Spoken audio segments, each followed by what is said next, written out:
Napakadali lang nito lutuin, pero kahit ulit-ulitin mo, hindi ka magsasawa dahil sa sobra ang sarap.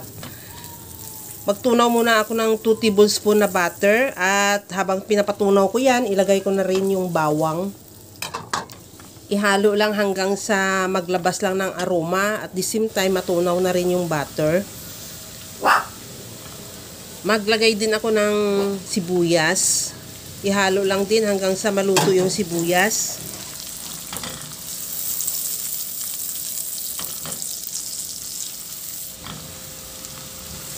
Timplahan ko na rin ng asin at paminta.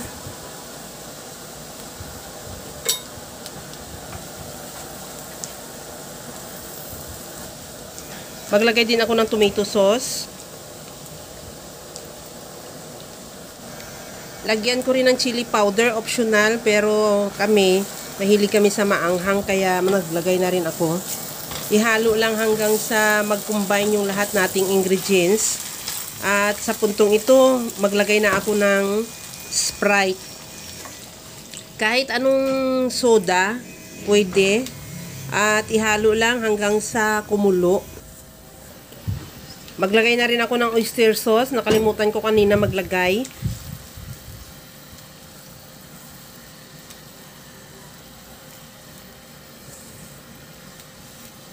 Okay na itong ating sauce. Ilagay ko na rin yung hipon.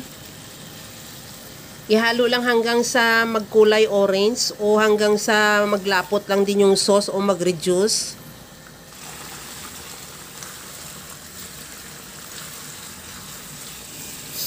Okay na tong ating hipon, luto na rin. Ilagay ko na rin yung mais. 2 pirasong mais na hiniwa ko lang siya ng pa-serving cut at nilaga ko na rin yan ng advance hanggang sa maluto o maglambot lang din. Ihalo lang natin yan hanggang sa makoat lang ng sauce yung mais. At the same time, mag-reduce na rin yung sauce natin. Pero kung gusto mo ng medyo ma-sauce pa siya o medyo masabaw-sabaw pa siya, pwede na ito. Pero kung gusto mo talaga yung more concentrated yung sauce niya o malapot, pwede mo pa ituloy ang pagluto hanggang sa makuha mo lang yung gusto mong consistency ng sauce. At ready to serve na yan. Kaya mga kalasa, kung nagustuhan mo yung ating video, please like na lang at pakishare na rin sa inyong mga friends. At kung bago ka pa lang sa aking channel, subscribe na at i-click mo na rin ang bell button para sa mga notification.